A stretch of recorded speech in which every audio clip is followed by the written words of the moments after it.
Hi, this is Roni and welcome to my channel. Today I'm with the group of gals that are with Mixed Media Frenzy.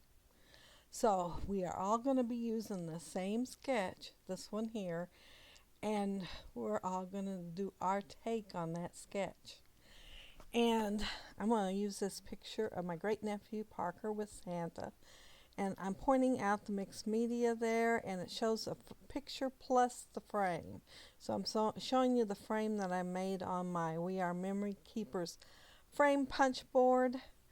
And I am not going to put mine on top of the picture like the sketch shows. I'm going to put it under it, but it'll be similar on there.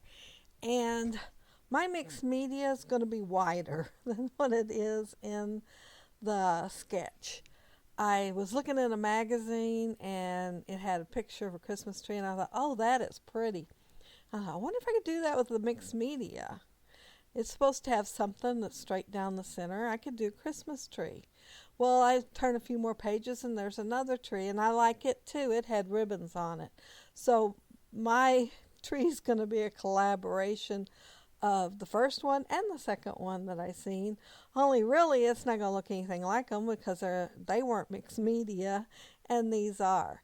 And those are rub-on metallics, and I got them forever ago, probably 12, 13, 14 years ago.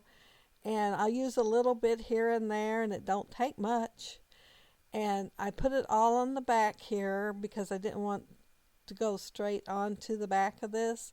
And I thought, well, gold, and I'm mixing yellow gold and a rose gold together on there and just smudging them and using my finger, which is the best blending tool ever. Oh, and I was showing you the Liquitex modeling paste. I have had molding paste, but this one does say modeling paste. And I mixed some that 97-cent metallic gold folk art paint in there. It would take an awful lot to get it to be gold, and probably be way too thin too, but I just did not want it white. And I'm going to add other stuff to it, but I wanted the dimension on my tree, and I'm going to be impatient for this to dry, so I will use my heat gun, but y'all won't see that because I did cut it out. And this is some Ranger embossing glitter, and I was thinking it would just stick to the wet modeling paste, but no, it stuck to the other part too. But that's okay. I think it turned out all right anyway. A whole lot fell off when I lifted up, but a lot didn't. But it's all right. I have no problem having it on there. And I saved as much as I could, and I am going to take the heat gun to it again and get it all melted on there. And it's called Antique Gold.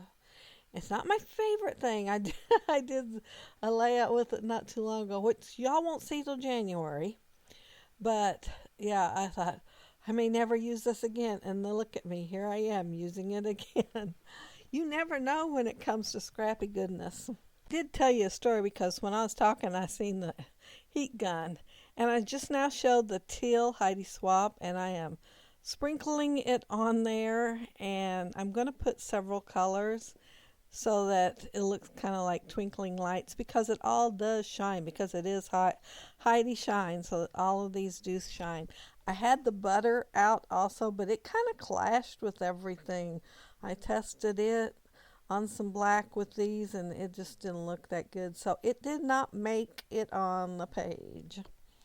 And I'm doing white now, and all four of the ones that I use are Heidi Shine, and that one's Primrose. And I guess I shook it up too much. I shook it up, and then I had to go do something. Then I came back and I shook it again without thinking, and it's like all foam in there. So you're going to see me just take and put droplets one at a time on there, because I tried a few things and nothing was working, and I wasn't getting anything on there, and you can't see anything right now, but I'll end up doing one drop at a time all over there, the page, and that was the only way I could get it on there. But I thought it turned out fine, so it's okay. And so then I decided to go back and do the white the same way because it looked pretty good. So I did the one drop at a time on the white also. And now I'm waiting for those two to dry. But because I did them one drop at a time, I could do both of them. And when I was talking about ribbons earlier, this is what I decided to do. I got the gold out, and I'm going to just cut ribbons to go across there. Oh, I guess it dried enough. I did cut several ribbons. You just didn't see them all. Um, I'm putting the gold on now, the Heidi Swap gold. And of course, it works great because probably because I use it more than the others. But yeah, and I do have another bottle. I am blessed with another bottle. Um, Here I took the mask off because I'm actually going to work on the tree now. I'm going to put the picture. I'm going to mount it on gold, but I am going to put the frame on there too. And because I had waited for the paint to dry, I forgot about my ribbon. So you're going to see me put the picture and the frame down on the tree. Then I will remember the ribbon. So I'm going to, since I used wet glue, I'm going to have to tuck it underneath the picture and the frame. And yeah, here's me putting that wet glue on there. And I do get a little bit on the ribbon because it wasn't completely dry, but not a whole lot. And I would have done the ribbon with this other paper. It's a craft and gold paper. Since I was putting the ribbon on, if I had thought of that before, I'd done all this. But yeah, I thought a bit later. But I thought it looked really good because it's craft with the same kind of gold that's in the ribbon. And it would give it a little bit variety with that ribbon going right through there. And I'm going to trim these to make them fit. I just kind of cut them and made sure I had enough left that I could trim them to fit because, like I said, it was wet when I was cutting these. I just wanted something to do. Usually I walk away and go do something else, but for some reason I wasn't going very far on this at all, so that's why I was impatient for everything to dry. And yeah, I'm having to smooth it down because of the fact, it is wet glue and it is on glitter and modeling paste and paint and rub-ons, I guess you call it. Well, that's what it says on the packaging. But it all ends up sticking in the end. I do get it to stick in the end. And here, this one, all I did was cut enough to slide under there, and it's only going to go on the one side. I probably could go back and put a tiny bit on the other, but I won't. I was looking at it. It's all right. And I am going to put Jolly on there in that left-hand corner. And it's going to be in gold also. And it's not going to show up super good on the video, but it shows up really good in person. And I made these all uneven and wider and thicker places and thinner places, so it'd be a variety, kind of like ribbon is when you just kind of toss it on something. And I think I'm getting close to being done. I am going to make a star to go on the top of the tree.